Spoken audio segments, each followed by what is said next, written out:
নমস্কার। বাংলার বর্ষা বাতাস নিয়ে এলো বর্ষার খবর, তাই শুনে মানুষেরা সব হয়েছে উল্লাসিত। কৃষকেরা সব লাঙ্গল নিয়ে ছুটছে মাঠে মাঠে, চারিদিকে বর্ষার আগমন বার্তা পেয়ে সবুজেরা সব উঠছে জেগে। সবুজের দোলায় বাংলা হাসছে, ওই নীল আকাশ বর্ষায় মেঘ ঢাকছে। পাখিরাও তাদের ছানাগুলি ঢাকছে তাদের বাসায়। গ্রীষ্ম বিদায় নিয়ে বর্ষা আসছে বাংলায়, সবুজেরা সব হচ্ছে আনন্দিত।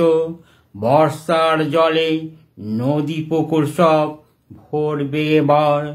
রুক্ষ বাংলার তকমা ছেড়ে এবার বাংলা হবে রূপসী বাংলা। নানা ফুল ও ফলে আর সবুজের মাঝে